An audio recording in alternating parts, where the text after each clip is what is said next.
Mirë se vini në kanalin ton, mos harroni të bëni subscribe dhe të klikoni si përzdiles për të marrë njoftimet më të reja.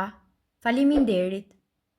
Kjo grua vendosi një bluzë me uthull në lavaman, por kur e shikon pas një ore, ajo mrekullohet. Nuk ka gjë më të bezdishme se bllokimi i lavamanit dhe sidomos nëse është një problem i përsëritur që ndodh në kuzhinën tuaj. Zhbllokimi i lavamanit mund të bëhet më i mundimshëm nëse nuk posedoni në shtëpi një piston ose nëse nuk keni shumë kohë për ta rregulluar këtë problem.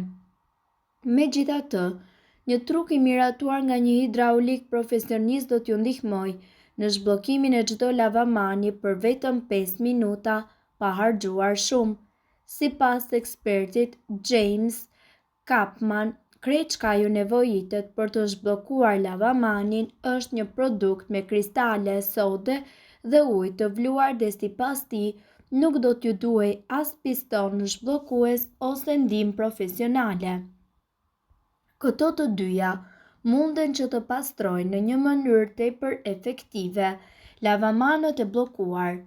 Derdhni ujë të vluar në kanal, pastaj hidhni një filxhan të kësaj sode dhe më pas hidhni dhe një filxhan tjetër me ujë të nxehtë. Prisni 5 minuta para se të shpëlani kanalin përsëri me ujë të vluar për ta pastruar atë plotësisht. Gjithashtu, nëse nuk keni asnjë kristal sode në shtëpi, ka dhe metoda të tjera ekonomike që rekomandohen nga eksperti. Kripa dhe lëngu i limonit kur përdoren së bashku gjithashtu munden që të përbëjnë një tjetër zgjidhje të shkëlqyer ekonomike. Prandaj, ky ekspert ju këshillon që të përzjeni gjysmë filxhani krip me lëngun e një limoni për të krijuar një përzierje të fortë acidike e cila mundet të ndihmojë në zhbllokimin e lavamanëve. Gjithashtu, ne ju kemi përmendur në shumë artikuj të ndryshëm përdorimin e sodës së bukës në pastrimin e shtëpisë. Dhe një nga problemet më të zakonshme që të gjithë nga ne kemi hasur më shumë se një herë është pikërisht bllokimi i lavamanit. Mundet që të ndodh edhe nga ushqimet e mbetura në përpjata kur ne lajm enët, ose edhe si pasojë e mineraleve që kalcifikohen nëpër tubat e shkarkimit. Por ajo që është e sigurt është se bllokimi i lavamanit është një nga problemet më stresuese në kuzhinë. Prandaj ne ju sugjerojmë një zgjidhje krejt të lehtë dhe juve do t'ju duhen vetëm këto dy përbërës. Uthull dhe soda e bukës është pikërisht kombinimi i përkryer kundër bllokimit të lavamanit dhe do t'ju ndihmojë sa hapet mbyll syt. Si të përdorni këto dy produkte? Si fillim, ju duhet që të vendosni një xhesve me ujë në zjarr derisa ajo të zjejë. Kur uji të ketë vluar, hidheni atë në piletën e lavamanit. Më pas hidhni rreth gjysmë gote me sodë buke dhe lejoni që të kryej funksionin e saj për disa minuta. Ndërkohë keni përzier një gotë me ujë me uthull dhe një gotë me ujë shumë të nxehtë bashk. Këtë përzierje më pas hidheni në piletën e lavamanit. Mbylleni piletën e lavamanit me ndonjë kapak shisheje ose ndonjë pjatë të vogël në mënyrë që përbërja të mos përhapet dhe lëreni atë për 10 deri në 15 minuta. Më pas shpëlajeni me një tjetër xhesve me ujë të valuar. Përse një kombinim i tillë funksionon, soda e bukës dhe uji i nxehtë arrin gjithashtu që të çlirojnë mbetjet të cilat janë grumbulluar në pilet dhe në tubat e shkarkimit të lavamanit tuaj. Ndërkohë, ju mundet që të shikoni se si një kombinim i tillë kur ju hidhni uthullën e mollës krijon një reakcion kimik i cili shpërbën të gjitha këto mbetje dhe kështu lavamani juaj zhbllokohet dhe për më tepër i largohet edhe aroma e pakëndshme tërësisht nga mbetjet ushqimore. Gjithashtu, të mbash lavamanin të pastër dhe të dezinfektuar shpesh mundet që të kthehet në një sfidë të vërtet. Një ndër zonat më të përdorura të kuzhinës dhe tualetit sigurisht që është lavamani, dhe kjo e bën atë akoma dhe më delikat ndaj pastërtisë. Si të gjitha enët e inoksit dhe lavamanët e zakonshëm të cilët ndodhen në shtëpi në shumë raste humbin shkëlqimin e tyre, duke u bërë kështu një aksesor i shëmtuar në kuzhinën tuaj. Përtej pamjes një shqetësim shumë i madh, janë njëkohësisht edhe mikrobet që mund të mbeten pas nga çdo gjë e cila kalon në lavaman. Në këtë video, ne do t'ju sugjerojmë një mënyrë fantastike e cila shërben për pastrimin e tij me vetëm 3 përbërës.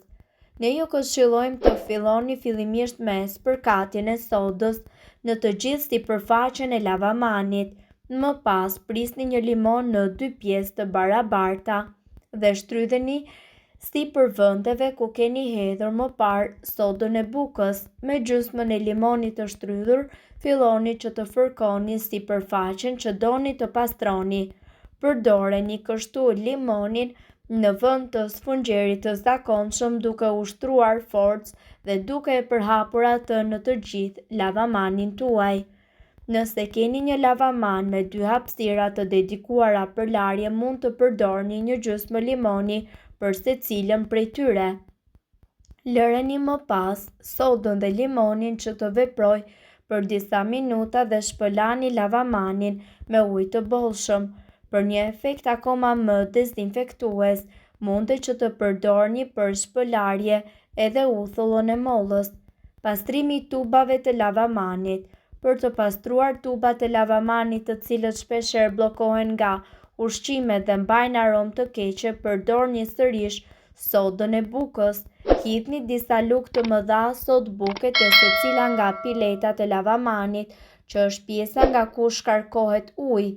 Është mirë që ta mbushni piletën me sodë në mënyrë që pastrimi të bëhet sa më i thellë. Më pas, hidhni pak uthull dhe lëreni atë që të veprojë. Mos u shqetësoni nëse soda me uthullën krijojnë një reakcion bashk, pasi kjo do të duket si një shkum sapuni dhe do të thotë që gjithçka po pastrohet. Lëreni për 5 minuta dhe më pas shpëlajeni me ujë të bollshëm. Kështu në pak hapa ju do të keni një lavaman të pastër i cili shkëlqen pa baktere. Uthull molle. Hidhni një filxhan me uthull molle në lavaman dhe lëreni që të veprojë për 15 minuta. Në fund, lajni atë me ujë të pastër pa përdorur as furçë dhe as sfungjer. Sodë buke. Shtoni 2 deri në 3 lugë çaj me sodë buke në lavaman dhe lëreni që të veprojë për plot 15 minuta, derisa tubat ta absorbojnë plotësisht. Sa kaq, soda e bukës do ta ketë dhënë efektin e saj dhe nuk ngelet gjë tjetër veçse të bëni shpëlarjen me ujë të pastër. Uthulla e bardhë. Uthulla e bardhë e rrushit ka të njëjtin efekt si uthulla e mollës. Mjafton që ju të shtoni një filxhan kafeje me uthull molle të bardhë dhe të ndiqni radhën e punës. Mirë po, nëse ndonjë prej këtyre produkteve ju shkakton alergji, e mira është që ju të përdorni dorashka ndërkohë që do të pastroni, ose mund edhe të zgjidhni që të mos i përdorni absolutisht këto kura natyrale.